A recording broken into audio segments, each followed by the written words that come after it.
નમસ્કાર વિદ્યાર્થી મિત્રો, ચલો આપણે હવે શરૂઆત કરીએ એક નવા ટોપિકની. બરોબર, અત્યાર સુધી આપણે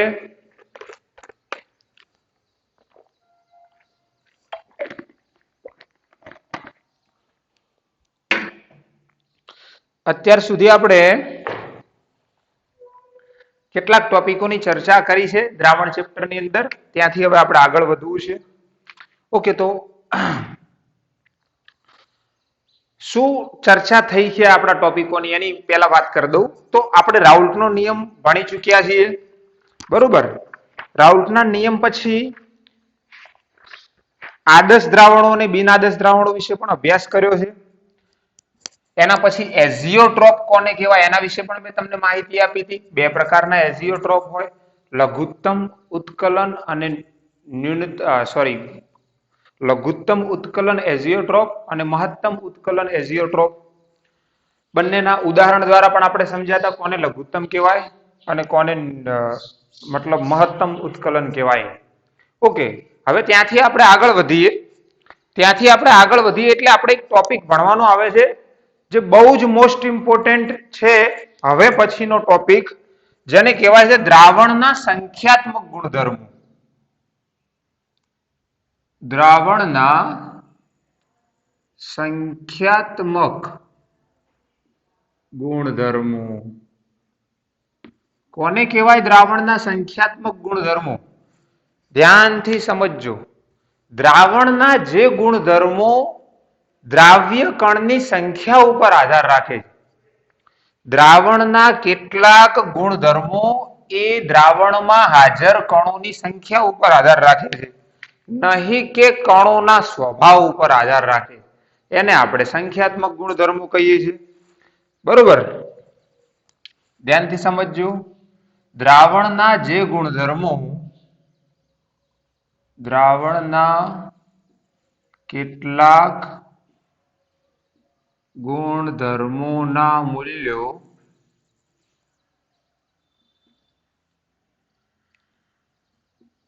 દ્રાવ્ય કણની સંખ્યા ઉપર આધાર રાખે.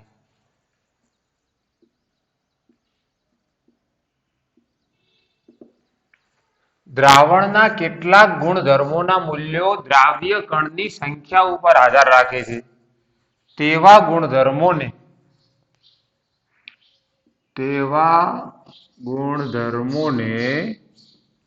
દ્રાવણના સંખ્યાત્મક ગુણધર્મો કહે છે.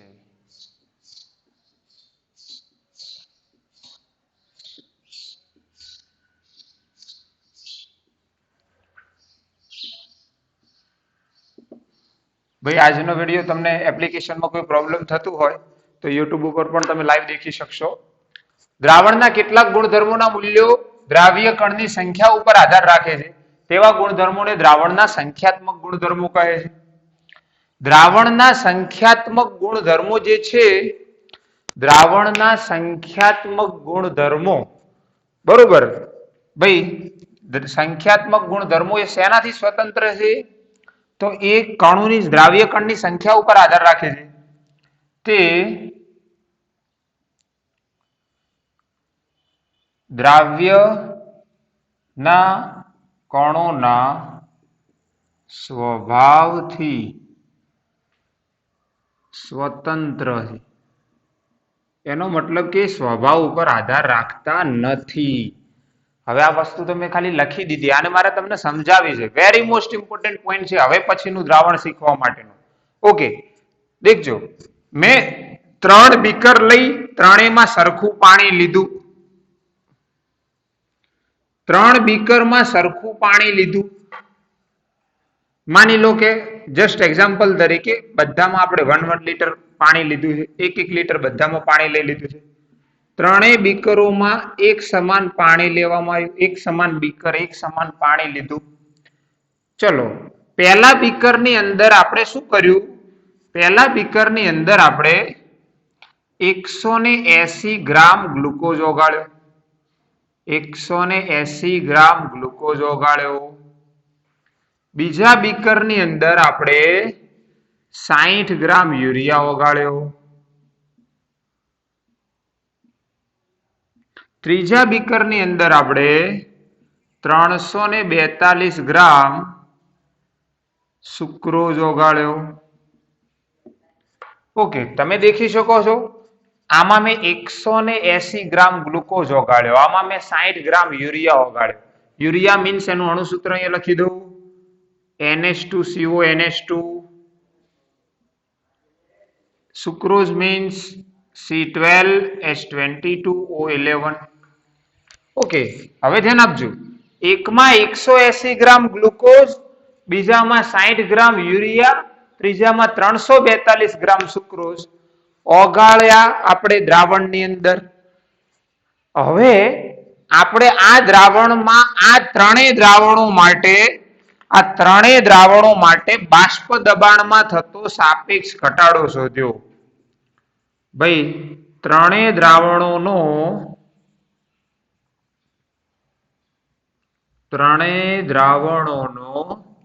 બાષ્પ દબાણમાં થતો સાપેક્ષ ઘટાડો.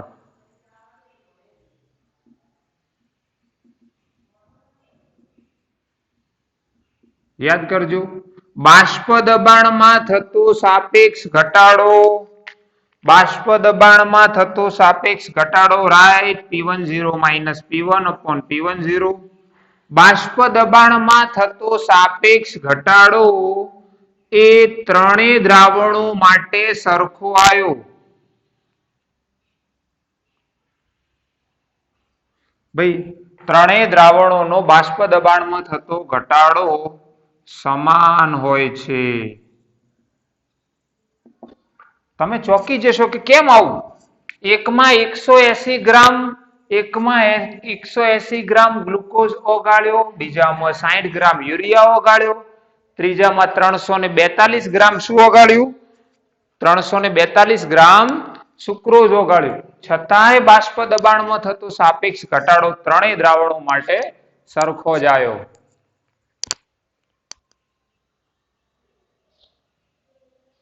ઓકે, છતાંય ત્રણેય દ્રાવણોનો બાષ્પ દબાણમાં થતો ઘટાડો કેવો આવ્યો? સમાન આવ્યો. આનો મતલબ શું થાય? હવે ધ્યાનથી સમજીએ. હા, આ તો આપણે પ્રેક્ટિકલી તમને દેખાડી દીધું. હવે આના ઉપરથી આપણે દ્રાવણના સંખ્યાત્મક ગુણધર્મો ઉપર જવું છે.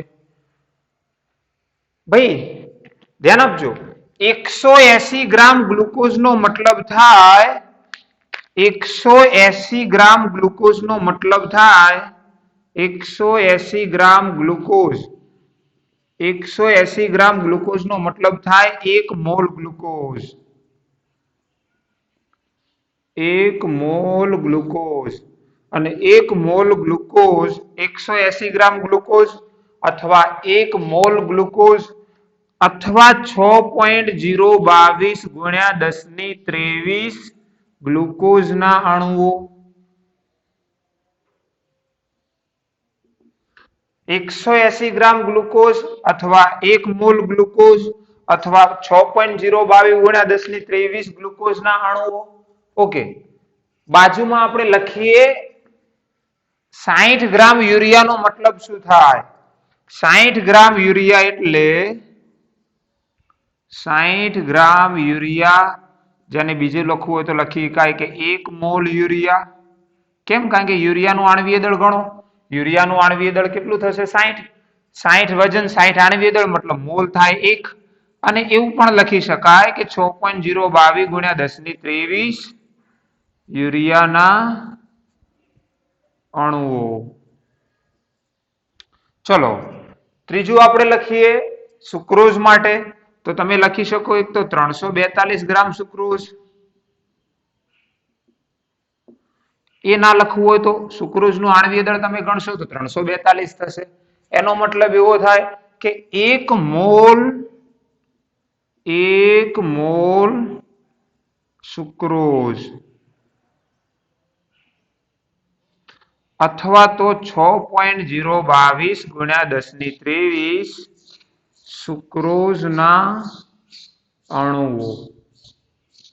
ઓકે, હવે ચલો હવે સમજીએ સંખ્યાત્મક ગુણધર્મો કોને કહેવાય? દ્રાવણના કેટલાક ગુણધર્મોના મૂલ્યો દ્રાવ્ય કણની સંખ્યા ઉપર આધાર રાખે છે. દ્રાવ્ય કણની સંખ્યા ઉપર આધાર રાખે છે. દ્રાવ્ય કણની સંખ્યા ઉપર આધાર રાખે છે. ભાઈ બધામાં દ્રાવ્ય કણની સંખ્યા કેવી? સરખી.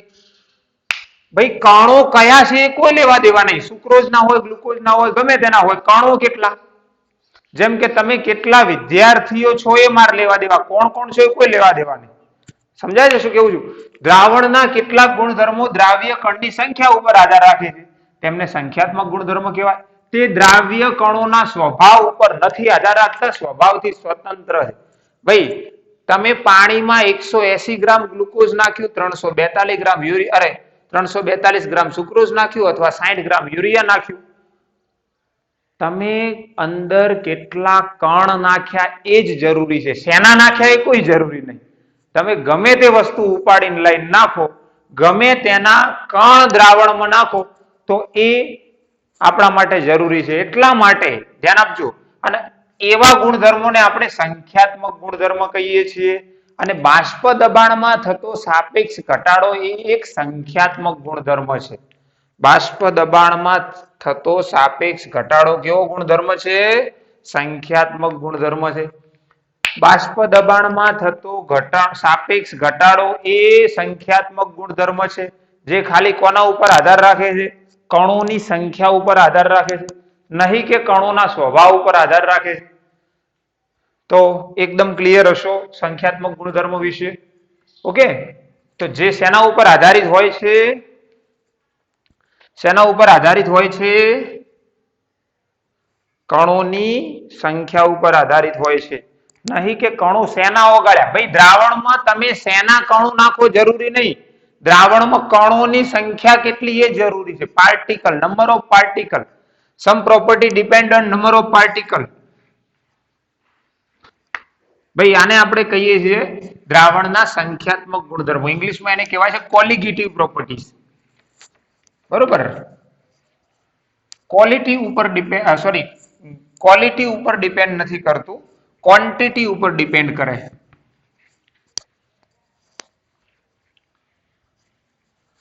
ચલો હવે તમારા મગજમાં થાય કે સંખ્યાત્મક ગુણધર્મો કેટલા છે, કયા કયા દ્રાવણના સંખ્યાત્મક ગુણધર્મો છે?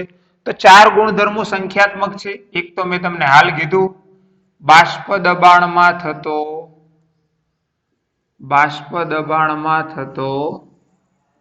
સાપેક્ષ ઘટાડો, જે તમે ભણી ચૂક્યા છો, પરંતુ આજ ખબર પડી કે તો સંખ્યાત્મક ગુણધર્મ હતો. બાષ્પ દબાણમાં થતો સાપેક્ષ ઘટાડો. બીજું, બાષ્પ દબાણમાં થતો સાપેક્ષ ઘટાડો. બીજી વસ્તુ છે ઉત્કલન બિંદુમાં ઉન્નયન.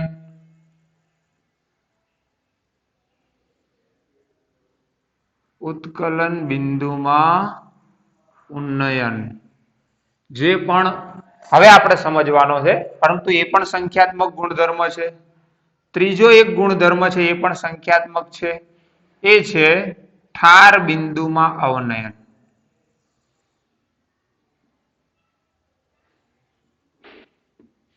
અને ચોથું છે અભિસરણ દબાણમાં. ભાઈ અભિસરણ દબાણમાં ફેરફાર. બસ હવે આપણે ચેપ્ટરમાં આ જ થિયરીઓ બાકી રહી. ઉત્કલન બિંદુમાં ઉન્નયન, ઠાર બિંદુમાં અવનયન ને અભિસરણ દબાણ ભરીએ એટલે હરિઓમ તત્સત થઈ જાય ચેપ્ટરનું. ઓકે, તો હવે આપણે આ જ ડિટેલમાં જવું છે. આ બધા 4 સંખ્યાત્મક ગુણધર્મ છે. MCQ માં પૂછાઈ શકે છે. સંખ્યાત્મક ગુણધર્મ માટે 2 માર્કનો પ્રશ્ન પણ પૂછાઈ શકે છે બોર્ડના વિદ્યાર્થીઓ માટે. શું લખવું? તો દ્રાવણના જે ગુણધર્મો કણોની સંખ્યા ઉપર આધાર રાખે છે તેને સંખ્યાત્મક ગુણધર્મ કહેવાય. સંખ્યાત્મક ગુણધર્મ એ કણોના સ્વભાવથી સ્વતંત્ર છે. ઓકે, અને આ 4 સંખ્યાત્મક ગુણધર્મો છે. Okay, nice. ભાઈ ખબર પડે છે બધાને?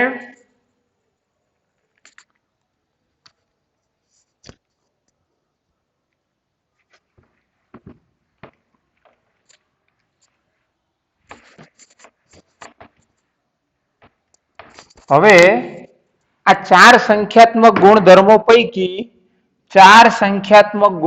પૈકી એક ગુણધર્મ આપણે ભણી ચૂક્યા, બીજો ગુણધર્મ આજ આપણે ભણવો છે. બીજા ગુણધર્મનું નામ શું હતું? તો ભાઈ બીજા ગુણધર્મનું નામ મેં તમને હાલ જ કીધું, ઉત્કલન બિંદુમાં ઉન્નયન. ઉત્કલન બિંદુમાં ઉન્નયન. ચલો, શું મતલબ થાય? ઉત્કલન બિંદુમાં ઉન્નયનનો મતલબ શું થાય? ઉત્કલન બિંદુમાં ઉન્નયનનો મતલબ શું થાય? તો ધ્યાન આપજો. ઉન્નયનનો મતલબ થાય વધારો. સિમ્પલ ભાષામાં, આપણી સાદી ભાષામાં કહું, ઉન્નયન મતલબ વધારો. ચલો, અને ઉત્કલન બિંદુ તો તમે જાણો જ છો. જો કે તમે નહીં જાણતા સાચી રીતે ઉત્કલન બિંદુ શું છે, એ હું તમને હાલ જણાવું ઉત્કલન બિંદુ શું છે. પછી તમને જણાવીએ કે ઉત્કલન બિંદુમાં ઉન્નયન શું હોય. ઓકે, ચલો પેલા ઉત્કલન બિંદુ કોને કહેવાય? તો ઉત્કલન બિંદુની હું અહીંયા વ્યાખ્યા લખું છું. ભાઈ, જે તાપમાને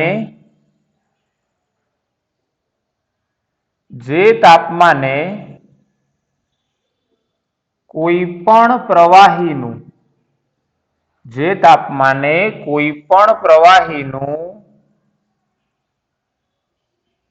બાષ્પ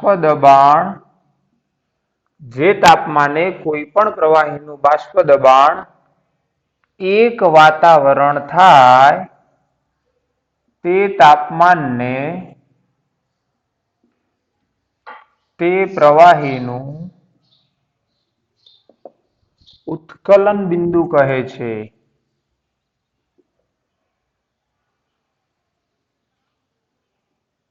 કોને કહેવાય ઉત્કલન બિંદુ? તો જે તાપમાને કોઈ પણ પ્રવાહીનું બાષ્પ દબાણ કેટલું થાય? એક વાતાવરણ થાય, તે તાપમાનને તે પ્રવાહીનું ઉત્કલન બિંદુ કહેવાય. ઓકે, હવે ધ્યાન આપજો, અહીંયા સમજીએ, પ્રયોગ કરીએ. આપણે ઉત્કલન બિંદુ નોંધવું હોય કોઈ પણ પ્રવાહીનું, તો આપણે શું કરશું? માની લો કે એક પાત્ર લીધું, પાત્રની અંદર પાણી લઈશું, ઉપર બંધ કરી દઈશું. પાણી ઉપર જો કોઈ હવા હશે તો એને બહાર કાઢી લઈશું. આ પાત્રની અંદર એક તો થર્મોમીટર લગાવીશું,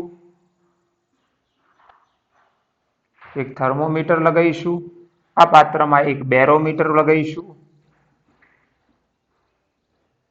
બેરોમીટર શું કરે? દબાણ માપે. થર્મોમીટર શું કરે? તાપમાન માપે. ઓકે, હવે આ પાત્રને ધીરે ધીરે ગરમ કરીશું. મતલબ આ પાત્રને ગરમી મળશે. પાત્રને ગરમી મળશે તો શું થશે? પાણીના અણુઓ બાષ્પમાં જશે, અને બાષ્પમાં જવાને લીધે બાષ્પ દબાણ ઉત્પન્ન કરશે. પ્રવાહીના અણુઓ ક્યાં જશે? બાષ્પમાં જશે. બાષ્પમાં ગયા પછી બાષ્પ દબાણ ઉત્પન્ન કરશે. એ બાષ્પ દબાણ આપણું બેરોમીટર નોંધશે. જે વખતે આપણું બેરોમીટર આપણને એવું દેખાડે કે તમારું પાણી ઉપરનું જે બાષ્પ છે એનું દબાણ એક વાતાવરણ થયું, એ વખતે આપણે તરત જ ક્યાં દેખવાનું? થર્મોમીટરમાં દેખવાનું. અને થર્મોમીટરને પૂછવાનું કે કેટલું ટેમ્પરેચર હતું જ્યારે વાતાવરણ એક વાતાવરણ દબાણ થયું. તો એ જે તાપમાન કહેશે એ આપણું શું હશે? ઉત્કલન બિંદુ હશે. અને પાણી માટે એ કેટલું હશે? તો ભાઈ પાણી માટે હશે એ 100 ડિગ્રી સેલ્સિયસ અથવા તો 373.15 કેલ્વિન. ધ્યાનથી સમજજો. દેખજો, અમુક તો વ્યક્તિઓ કહીએ કે ઉત્કલન બિંદુ એટલે શું? તો કે પ્રવાહી વાયુમાં જાય અથવા તો પ્રવાહીની બાષ્પ બને એ તાપમાનને ઉત્કલન બિંદુ કહેવાય. આપણે તો આગળ એવું બોલ્યા હતા કે પ્રવાહીની બાષ્પ બનવાની ક્રિયા તો હાલના તાપમાને પણ ચાલુ છે, બરોબર?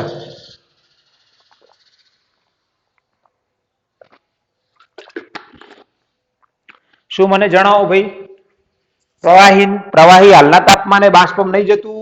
આપણે પેલું પોતું કરવા વાળું ઉદાહરણ આપ્યું હતું. ઓકે, પ્રવાહી તો હાલના તાપમાને પણ બાષ્પમાં જાય છે, તો પછી કેમ બાષ્પ દબાણ માટે? તો પછી હાલના તાપમાનને પાણીનું ઉત્કલન બિંદુ કેમ ના કહેવાય? ના કહેવાય.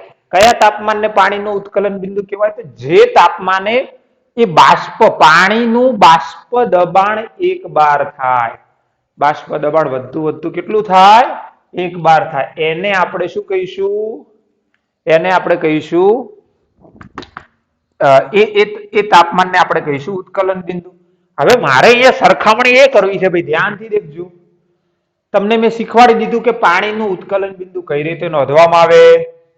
હવે મારે એની સાથે સાથે સરખામણી કરવી છે એવી કે મેં લીધું છે પાણી,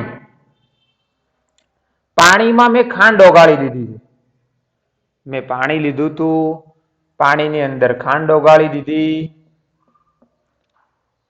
હવે આનું ઉત્કલન બિંદુ નોંધું છું. મતલબ સેમ એઝ પ્રયોગ.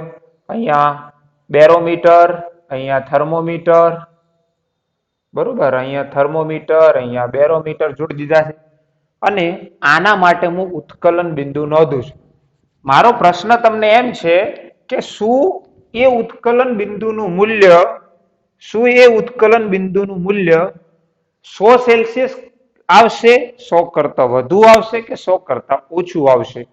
ઓકે, એ સમજીએ તો આપણા ઉત્કલન બિંદુમાં ઉન્નયનની થિયરી પૂરી થઈ જાય. ઓકે, એનો કોન્સેપ્ટ જે કહેવાય છે ભાઈ, ધ્યાનથી દેખજો. પાણીનું ઉત્કલન બિંદુ 100 સેલ્સિયસ આવ્યું. કઈ રીતે આવ્યું એ તમને જણાવું.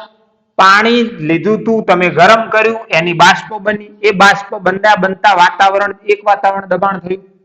એ વખતનું તાપમાન એટલે 100 સેલ્સિયસ. હવે મને એમ કહું, હું પાણીમાં ખાંડ ઓગાળીશ તો પહેલા ઓલરેડી હાલના તાપમાને ઓછી બાષ્પ બનશે, કારણ કે આપણને ખબર છે શુદ્ધ દ્રાવક કરતા તેમાંથી બનેલા દ્રાવણનું ઉત્કલન બિંદુ ઓછું, બાષ્પ દબાણ ઓછું હોય. મતલબ ઓલરેડી હાલના તાપમાને બાષ્પ ઓછી બનશે. હાલના તાપમાને બાષ્પ કેવી બનશે? ઓછી બનશે. હાલના તાપમાને બાષ્પ ઓછી બને તો પછી એ બાષ્પ વધુ બનાવવા માટે વધુ તાપમાને ગરમ કરવું પડે. મતલબ અહીં એક વાતાવરણ બાષ્પ બનાવવા માટે 100 સેલ્સિયસ તાપમાને ગરમ કરવું પડ્યું હોય તો અહીં 100 કરતા વધુ તાપમાને જ ગરમ કરવું પડે. કેમ? કારણ કે 100 તો એક બાર જેટલી બાષ્પ, એક વાતાવરણ જેટલી બાષ્પ બને જ નહીં. કારણ કે શુદ્ધ દ્રાવક કરતા દ્રાવણનું બાષ્પ દબાણ કેવું હોય? ઓછું હોય. બરોબર? તો ક્લિયર હશો? આના માટે હું લખી દઉં છું એટલે તમે વધારે ક્લિયર થઈ જાઓ. આ ખાલી થોડું પ્રેક્ટિકલી સમજાવી દીધું. દેખો, તો પહેલા મેં અહીંયા લખી છે, પહેલા મેં અહીંયા લખ્યું છે કે ભાઈ ઉત્કલન બિંદુની વ્યાખ્યા, જે તાપમાને કોઈ પણ પ્રવાહીનું બાષ્પ દબાણ એક વાતાવરણ થાય, બરોબર, તે તાપમાનને તે પ્રવાહીનું ઉત્કલન બિંદુ કહેવાય. ઓકે, દેખજો, શુદ્ધ દ્રાવક કરતા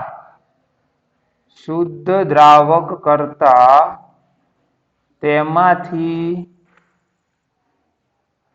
બનેલા દ્રાવણનું ઉત્કલન બિંદુ ઊંચું હોય છે. ઉત્કલન બિંદુમાં થતા આ વધારાને ઉત્કલન બિંદુ ઉન્નયન કહે છે. ભાઈ શુદ્ધ દ્રાવક કરતા તેમાંથી બનાવેલા દ્રાવણનું ઉત્કલન બિંદુ કેવું હોય? તો ઊંચું હોય. ઉત્કલન બિંદુમાં થતા આ વધારાને ઉત્કલન બિંદુ ઉન્નયન કહેવાય. બરોબર? ચલો, અહીંયા મેં એક પાણી લીધું છે એક પાત્રમાં, બરોબર, શુદ્ધ દ્રાવક લીધું છે, શુદ્ધ દ્રાવક, એના માટે પ્રયોગ કર્યો તો બીજી વખત આપણે લીધું છે દ્રાવણ. ચલો ભાઈ, શુદ્ધ દ્રાવકનું બાષ્પ દબાણ, શુદ્ધ દ્રાવકનું બાષ્પ દબાણ, શુદ્ધ દ્રાવકના ઉત્કલન બિંદુને, શુદ્ધ દ્રાવકના ઉત્કલન બિંદુને આપણે TB0 નામ આપીએ. દ્રાવણનું ઉત્કલન બિંદુ, બરોબર, દ્રાવણને પણ બાષ્પ આપણે એક વાતાવરણ કરી એ વખતનું તાપમાન, એનું ઉત્કલન બિંદુ, એને આપણે કહી દઈએ TB. તો આપણને કોઈ પૂછે કે શું છે TB0 અને TB, તો આપણે એને કહીશું કે ભાઈ TB0 એ શુદ્ધ દ્રાવકનું ઉત્કલન બિંદુ છે.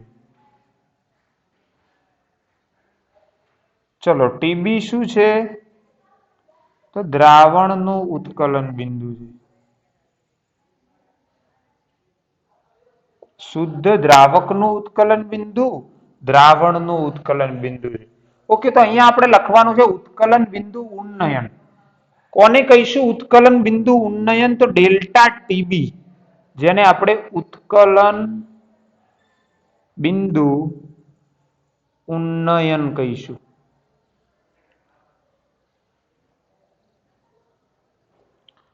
ઓકે, ઉત્કલન બિંદુમાં થતો વધારો ડેલ્ટા TB. હવે એનું સૂત્ર કઈ ગોખવાની જરૂર નથી, એમને મેં ખબર પડી જાય. ડેલ્ટા TB બરાબર શુદ્ધ દ્રાવકનું ઉત્કલન બિંદુ અને દ્રાવણનું ઉત્કલન બિંદુ, બંનેમાંથી વધારે કયું? તો દ્રાવણનું. તો ભાઈ દ્રાવણનું ઉત્કલન બિંદુ માઇનસ શુદ્ધ દ્રાવકનું ઉત્કલન બિંદુ means TB minus TB0. Delta TB બરાબર સૂત્ર શું થશે? TB minus TB0. ઓકે, હવે તમે કહેશો કે અહીંયા T એટલે તો અમને ખબર પડી તાપમાન, પણ આ BB કેમ વાપરી જો છો? BB કેમ વાપરી જો છો? ભાઈ ઉત્કલન બિંદુમાં ઉન્નયન. ઉત્કલન બિંદુ એટલે બોઇલિંગ પોઈન્ટ કહેવાય. ઉન્નયન મતલબ એલિવેશન, એટલે આ થિયરીનું નામ છે elevation in boiling point. Boiling point નો B આવશે અહીંયા. Delta TB elevation in boiling point. Delta TB એ કેટલો હોય? તો એ હોય TB માઇનસ TB0. ભાઈ આ જ વસ્તુ પ્રેક્ટિકલી રીતે પણ પ્રૂવ થઈ ગઈ, પ્રયોગ કરવામાં આવ્યો. ભાઈ આ વસ્તુ માટે પ્રયોગ કરવામાં આવ્યો. કેવો પ્રયોગ કરવામાં આવ્યો? તો ધ્યાન આપજો. એક વખત શુદ્ધ પાણી લેવામાં આવ્યું. શુદ્ધ પાણી લેવામાં આવ્યું. શુદ્ધ પાણી લઈ અને તેના બાષ્પ દબાણ વિરુદ્ધ તાપમાનનો ગ્રાફ દોર્યો. શુદ્ધ પાણી માટે બાષ્પ દબાણ વિરુદ્ધ તાપમાનનો ગ્રાફ આવો મળ્યો. બરોબર, શુદ્ધ પાણી માટે બાષ્પ દબાણ વિરુદ્ધ તાપમાનનો ગ્રાફ આવો મળ્યો. આ એક એવો પોઈન્ટ હતો કે જ્યાં બાષ્પ દબાણ 1 બાર થતું હતું. આ મૂલ્ય બાષ્પ દબાણનું કેટલું છે? 1 વાતાવરણ. હવે અહીંયા હું ઘણીવાર વાતાવરણની જગ્યાએ બાર બોલીને પછી સુધારું છું કે સોરી, બારની જગ્યાએ વાતાવરણ, પણ એનો મતલબ એવું કેમ કરું છું એ તમને સમજાવી દઉં. 1 બાર અને 1 વાતાવરણ nearly same, but exact value દેખવા જઈએ તો થોડા ડિફરન્ટ છે. બરોબર, 1 વાતાવરણ બરાબર 1.013 બાર છે. એટલા માટે સ્લાઇડલી વેરિએશન વાળા છે, માટે આપણે અહીંયા વાતાવરણ લખીએ છીએ. ઓકે, આ દબાણનું મૂલ્ય 1 વાતાવરણ. તમે તરત જ કહેશો કે જ્યારે દબાણ 1 વાતાવરણ થાય એ વખતનું તાપમાન એટલે આપણા દ્રાવણનું શુદ્ધ દ્રાવકનું. આ ગ્રાફ કોના માટે દોર્યો તો? પાણી માટે, શુદ્ધ દ્રાવક માટે. તો એ પાણીનું ઉત્કલન બિંદુ ડેલ્ટા TB0. હવે શું કરવામાં આવ્યું? એ જ પાણીમાં કોઈ દ્રાવ્ય ઓગાળી અને પછી દ્રાવણ બનાવ્યું, પછી એના બાષ્પ દબાણનો ગ્રાફ દોર્યો, તો પછી એના બાષ્પ દબાણ વાળો ગ્રાફ આવો મળ્યો. બરોબર, પછી એના બાષ્પ દબાણનો ગ્રાફ ભાઈ આવો મળ્યો. ઓકે, આ કોના માટે ગ્રાફ હતો? તો દ્રાવણ માટે. હવે ગ્રાફમાં શું મળ્યું એ હું તમને સમજાવું. તો ભાઈ એમાં બાષ્પ દબાણ 1 બાર કરવું હોય, બાષ્પ દબાણ 1 વાતાવરણ કરવું હોય તો આને આટલા તાપમાને ગરમ કરવું પડે છે, આને આપણે આટલા તાપમાને ગરમ કરવું પડે. ભાઈ બંને માટે બાષ્પ દબાણ તો 1 વાતાવરણ કરવું છે. 1 વાતાવરણ બાષ્પ દબાણ કરવા માટે શુદ્ધ દ્રાવકને જે તાપમાને ગરમ કરવું પડે એના કરતા દ્રાવણને વધારે તાપમાને ગરમ કરવું પડે. કારણ કે તમે સમજો છો આ ટેમ્પરેચર 0 હશે. જેમ જેમ આગળ વધીશું એમ તાપમાન વધતું હશે. એનો મતલબ એવો કે આ ગ્રાફને આપણે ભાઈ આ મૂલ્યને આને આપણે કયું મૂલ્ય કીધું હતું? TB0. આને કહીએ આપણે TB. તો આ બંને વચ્ચેનો જે ડિફરન્સ છે એ આપણો બની જાય ડેલ્ટા TB. ઓકે, બહુ જ મસ્ત રીતે સમજી લેજો ભાઈ, બહુ વ્યવસ્થિત રીતે સમજી લેજો કોન્સેપ્ટને. ઉત્કલન બિંદુમાં ઉન્નયન, elevation in boiling point. Okay, શુદ્ધ જે તાપમાને કોઈ પણ પ્રવાહીનું બાષ્પ દબાણ 1 વાતાવરણ થાય એને પ્રવાહીનું ઉત્કલન બિંદુ કહેવાય. શુદ્ધ દ્રાવક કરતા તેમાંથી બનાવેલા દ્રાવણનું ઉત્કલન બિંદુ ઊંચું હોય. કેમ ઊંચું હોય? બરોબર, ઉત્કલન બિંદુ ઊંચું હોય. આ વધારાને ઉત્કલન બિંદુ ઉન્નયન કહેવાય. હજી કોઈ વિચારતું હોય કે સર કેમ ઊંચું હોય? કારણ તો હાલ જ મેં તમને કીધું, શુદ્ધ પાણી લીધું હોય ને દ્રાવણ લીધું હોય, હાલના તાપમાને કોની બાષ્પ વધુ બને? તો પાણીની વધુ બને. પાણીમાંથી બનાવેલા દ્રાવણની બાષ્પ ઓછી બને. આપણે બંનેની બાષ્પ એક વાતાવરણ કરવી છે તો એક વાતાવરણ કરવા કોને વધુ ગરમી આપવી પડે? શુદ્ધ પાણીને કે દ્રાવણને? તો દ્રાવણને વધુ ગરમી આપવી પડે. એનો મતલબ શુદ્ધ દ્રાવક કરતા તેમાંથી બનેલા દ્રાવણનું ઉત્કલન બિંદુ હંમેશા કેવું હોય? ઊંચું હોય. ઉત્કલન બિંદુમાં થતા આ વધારાને ઉત્કલન બિંદુ ઉન્નયન કહેવાય. ઓકે, એકદમ ક્લિયર હશે ઉત્કલન બિંદુ ઉન્નયન.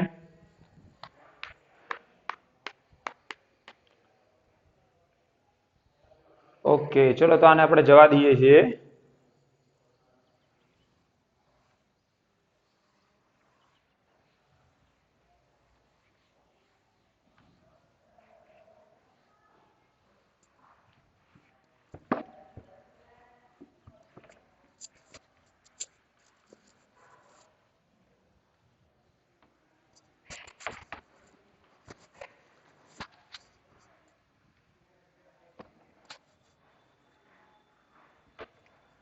ચલો હવે ભાઈ ઉત્કલન બિંદુ ઉન્નયન માટે આપણે એના સૂત્રને થોડી ચર્ચા કરવી છે અથવા સૂત્ર વ્યાખ્યાયિત કરવું છે.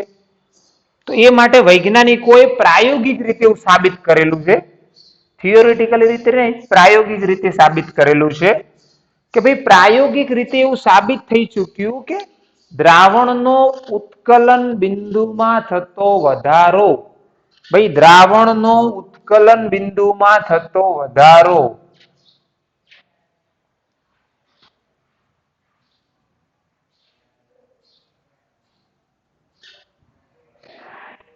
દ્રાવણના ઉત્કલન બિંદુમાં થતો વધારો એ દ્રાવણની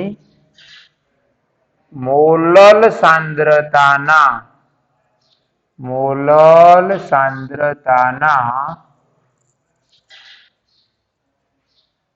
સમપ્રમાણમાં છે.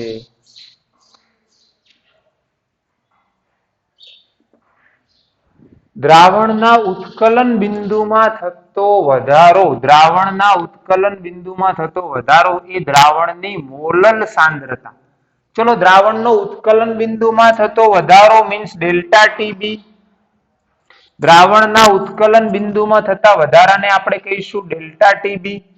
એ કોના સમપ્રમાણમાં છે? દ્રાવણની મોલલ સાંદ્રતા.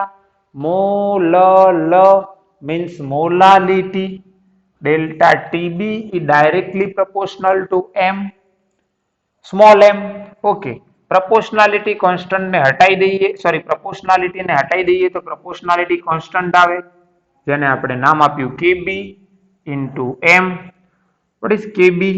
KB ને આપણે કહીશું ભાઈ મોલલ ઉન્નયન અચળાંક. KB નું નામ શું પાડ્યું છે? મોલલ ઉન્નયન અચળાંક. KB એટલે મોલલ ઉન્નયન અચળાંક.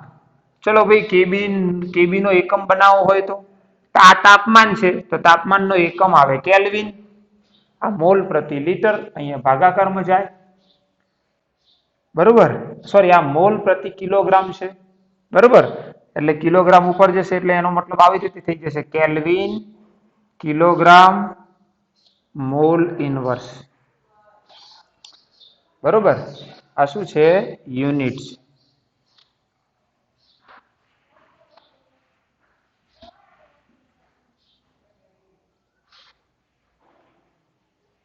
ચલો તો કેબી નો એકમ છે કેલ્વિન કિલોગ્રામ મોલ ઇનવર્સ. કઈ રીતે થયો કોઈ સમજાણું ના હોય તો દેખો ભાઈ, કેબી બરાબર ડેલ્ટા ટીબી અપોન એમ થાય. ડેલ્ટા ટીબી નો એકમ શું તો કેલ્વિન તાપમાન છે એટલા માટે. મોલાલિટી નો એકમ શું મોલ ભાગ્યા કિલોગ્રામ, કિલોગ્રામ ઉપર જતા રહે kelvin kilogram mole inverse. Okay right.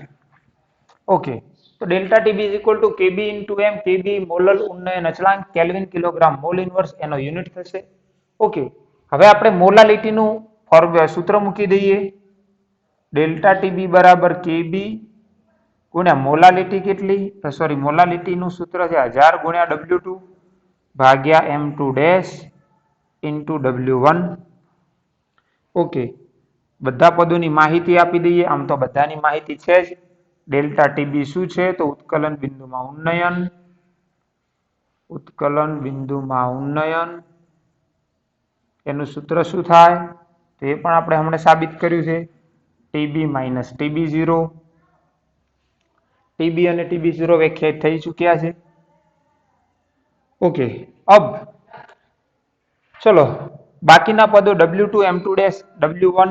W2 શું છે તો દ્રાવ્યનું વજન છે, દ્રાવ્યનું વજન. M2 ડેશ દ્રાવ્યનું મોલર દળ, બરોબર. W1 એ દ્રાવ્યનું સોરી દ્રાવકનું વજન ગ્રામમાં, દ્રાવકનું વજન ગ્રામમાં. ઓકે તો આ થયું આપણું ઉત્કલન બિંદુમાં ઉન્નયનની થિયરી. ઓકે હવે બરોબર તો આ ઉત્કલન બિંદુ માટે આપણે યાદ રાખીશું સૂત્ર, એના ઉપરથી આપણે ગણતરીઓ આવશે કરવાની. હવે હું તમને સાથે સાથે હાલ સંખ્યાત્મક ગુણધર્મો સમજાયા છે, સંખ્યાત્મક ગુણધર્મો સમજાયા છે તો એ સંખ્યાત્મક ગુણધર્મ આપણો ઉત્કલન બિંદુમાં ઉન્નયન એ પણ શું છે તો એક સંખ્યાત્મક ગુણધર્મ છે. ઉત્કલન બિંદુમાં ઉન્નયન પણ એક સંખ્યાત્મક ગુણધર્મ છે. એનો મતલબ એવો થાય કે તમે 1 કિલોગ્રામ પાણી લીધું હોય, 3 પાત્રમાં 1 કિલો પાણી લીધું મતલબ 1000 ગ્રામ પાણી લીધું. ત્રણેય પાત્રોમાં એકમાં તમે 60 ગ્રામ યુરિયા ઓગાળ્યો, એકમાં તમે 180 ગ્રામ ગ્લુકોઝ ઓગાળ્યો, એકમાં તમે 342 ગ્રામ સુક્રોઝ ઓગાળો. તો એમના ઉત્કલન બિંદુમાં ઉન્નયન એટલે કે એમના ઉત્કલન બિંદુનો થતો વધારો ડેલ્ટા ટીબી એ ત્રણેય દ્રાવણો માટે, ત્રણેય દ્રાવણો માટે સમાન જ હોય. કેમ સમાન જ હોય? કેમ ત્રણેય દ્રાવણો માટે ઉત્કલન બિંદુમાં વધારો સમાન હોય? કારણ કે ત્રણેયના એક મોલ છે અને એક મોલ એટલે કેટલા થાય તો 6.022 ગુણ્યા 1023 થાય. ઓકે તો આ થયું આપણા ઉત્કલન બિંદુમાં ઉન્નયન. હવે ઉત્કલન બિંદુમાં ઉન્નયન આધારિત આપણે આજે દાખલા ગણવા છે.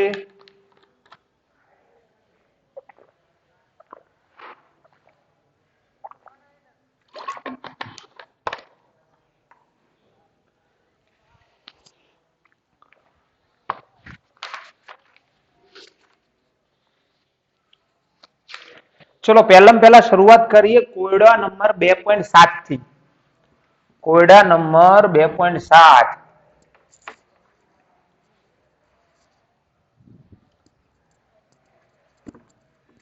ભાઈ કોયડા નંબર 2.7 એની અંદર એવું કહેવામાં આવ્યું છે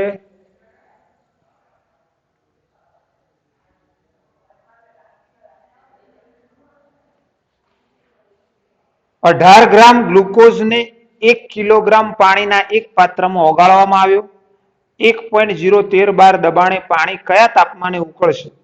પાણી માટે કેબી નું મૂલ્ય ભાઈ 18 ગ્રામ ગ્લુકોઝ મતલબ આપણને W2 આપ્યા છે 18 ગ્રામ ગ્લુકોઝ એવો શબ્દ વાપર્યો છે એટલે આપણને આણ્વીય દળ પણ ખબર પડી જાય 180 ગ્રામ પ્રતિ મોલ કેમ કારણ કે ગ્લુકોઝ કીધું તો એટલા માટે ઓકે આના માટે કેબી આપ્યો છે આપણને કેટલો આપ્યો છે તો 0.52 kelvin kilogram mole inverse okay 18 ગ્રામ ગ્લુકોઝ ને 1 કિલોગ્રામ પાણીમાં ઓગાળ્યો 18 ગ્રામ ગ્લુકોઝ ને કેટલા પાણીમાં ઓગાળ્યો 1 કિલોગ્રામ એટલે 1000 ગ્રામ 1000 ગ્રામ પાણીમાં નાખ્યો તો પાણી કયા તાપમાને ઉકળશે ભાઈ પાણી એકલું હોય તો કયા તાપમાને ઉકળે તો 100 સેલ્સિયસ મતલબ પાણીનું ઉત્કલન બિંદુ આપણે જાણા છે 100 સેલ્સિયસ પરંતુ આપણે કેલ્વિનમાં લઈશું 373.15 કેલ્વિન શુદ્ધ પાણી આટલા તાપમાને ઉકળે છે પાણીમાં તમે 1000 ગ્રામ પાણીમાં તમે 18 ગ્રામ ગ્લુકોઝ નાખો તો પાણી કેટલા તાપમાને ઉકળે એ શોધવાનું છે તો પહેલા હું શોધી લઈશ ડેલ્ટા ટીબી હું જાણું છું કેબી ગુણ્યા 1000 ગુણ્યા W2 ભાગ્યા M2 ડેશ ઇન્ટુ W1 કેબી કેટલા તો 0.52 ગુણ્યા 1000 ગુણ્યા 18 દ્રાવ્યનું વજન ભાગ્યા આણ્વીય દળ 180 ભાગ્યા પાણી કેટલા ગ્રામ તો 1000 ગ્રામ ચલો 1000 કટ 18 પણ કટ કરી દો એટલે નીચે વધશે 10 એટલે 0.52 ભાગ્યા 10 એટલે 0.052 ઓકે ડેલ્ટા ટીબી મને મળ્યો 0.052 ડેલ્ટા ટીબી મને 0.052 મળ્યો એનો મતલબ ડેલ્ટા ટીબી નું સૂત્ર હું જાણું છું ડેલ્ટા ટીબી બરાબર ટીબી માઇનસ ટીબી0 મારે ટીબી શોધવા છે પાણી કયા તાપમાને ઉકળશે ડેલ્ટા ટીબી કેટલા ભાઈ પાણી કયા તાપમાને ઉકળશે સોરી આ માઇનસ છે તો આ બાજુ આવશે પ્લસ થઈ જશે TB is equal two 0.052 plus 373.15 kelvin તાપમાને ઉકળશે તો તમે બંનેનો સરવાળો કરી દો તો પોઈન્ટ પછી 1 ડિજિટ એટલે 0.5 એટલે સમથિંગ એવું કહી શકાય કે 73.15 છે એટલે 20 આજુબાજુ એક્ઝેક્ટ લેવું હોય તો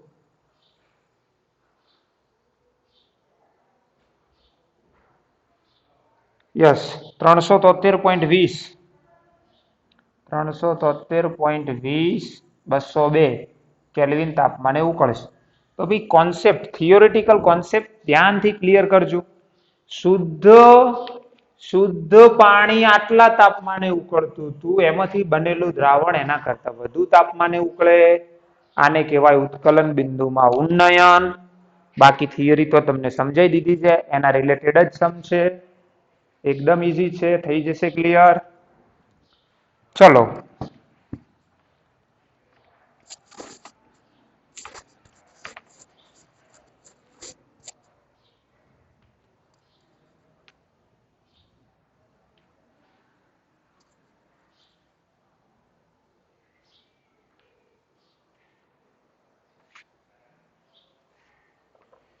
હવે એના પછી ભાઈ કોયડા નંબર 2.8 આના જેવો જ સિમ્પલ છે તમને સમજાવી દઉં છું તમે થોડી જાતે પ્રેક્ટિસ કરજો આવડી જશે બેન્ઝીનનું ઉત્કલન બિંદુ મતલબ આપણને આપ્યું છે ભાઈ મને લખીને WhatsApp કરજો બેન્ઝીનનું ઉત્કલન બિંદુ આપણને આપ્યું છે TB 0 353.23 કેલ્વિન જ્યારે 1.80 ગ્રામ અબાષ્પશીલ દ્રાવ્યને 90 ગ્રામ બેન્ઝીનમાં ઓગાળવામાં આવે, 1 ગ્રામ દ્રાવ્ય કયો છે ખબર નથી, અબાષ્પશીલ દ્રાવ્ય છે, એને ક્યાં ઓગાળવાનો? તો 90 ગ્રામ બેન્ઝીનમાં. તો ભાઈ ઓગાળવામાં આવ્યું તો ઉત્કલન બિંદુ વધીને 354.11 થયું. પહેલા આટલું હતું, હવે 354.11 કેલ્વિન થયું. તો દ્રાવ્યનું મોલર દળ ગણો. દ્રાવ્યનું મોલર દળ મતલબ M2 ગણવાનો છે અને Kb તમને આપ્યો છે 2.53 kelvin kilogram mole inverse. Okay, તો પહેલા તમે શું કરશો? ડેલ્ટા ટીબી શોધી લેશો, ટીબી માઇનસ ટીબી 0 કરીને. ડેલ્ટા ટીબી આવી જશે કારણ કે તમારે જો ટીબી એ છે, ટીબી 0 છે. પછી ડેલ્ટા ટીબી નો ઉપયોગ કરી અને તમે સૂત્ર મૂકશો કેબી ગુણ્યા 1000 ગુણ્યા W2 ભાગ્યા M2 ઇન્ટુ W1. ઓકે, આમાંથી M2 શોધશો. M2 શોધવાનું આણ્વીય દળ કેટલું તો મળી જશે. ઓકે, સિમ્પલ છે, હાલ ગણાયો એ પ્રકારે. ચલો ભાઈ, આના રિલેટેડ એક સ્વાધ્યાયનો મોસ્ટ ઇમ્પોર્ટન્ટ ક્વેશ્ચન આપણે દેખીએ. બરોબર, બોર્ડ વિદ્યાર્થી માટે મોસ્ટ ઇમ્પોર્ટન્ટ ક્વેશ્ચન. એકાદ વાર બોર્ડમાં પૂછાઈ ગયેલો છે 2-3 વર્ષ પહેલા, 2 વર્ષ પહેલા, જે વખતે સ્ટાર્ટિંગમાં એનસીઆરટી આવી ત્યારે. ભાઈ સ્વાધ્યાય 2.21, સ્વાધ્યાય 2.21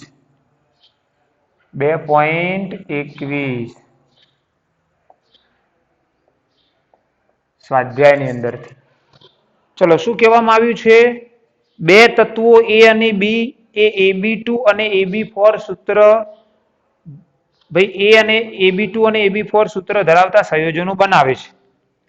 ભાઈ આપણા જોડે એક તત્વ A છે અને એક તત્વ B છે. આ ભેગા થઈ અને એક વખત AB2 બનાવે છે, એક વખત AB4 બનાવે છે. એક વખત AB2, એક વખત AB4 બનાવે છે.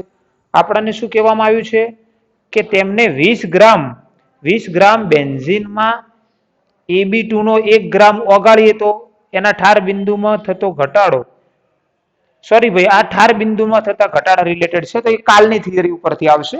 ઉત્કલન બિંદુ નથી એટલે આજની થિયરીથી નહીં આવે. ઓકે, તો પછી બીજો તો કોઈ એવો દાખલો ઉત્કલન બિંદુ રિલેટેડ દેખાતો નથી. ઓકે, ચલો તો બીજી તમને ભાઈ આના રિલેટેડ રેફરન્સ બુકોમાં બીજા દાખલા મળી જશે, પણ સૂત્ર સિમ્પલ છે તો આવડશે, તો તમે દેખી લેજો. આપણે નેક્સ્ટ કાલના લેક્ચરની અંદર બાકીના ટોપિકની ચર્ચા કરીશું. હવે 2-3 લેક્ચરની અંદર આપણું ચેપ્ટર પૂર્ણ થઈ જશે. આજે આટલા સુધી રાખીએ છીએ.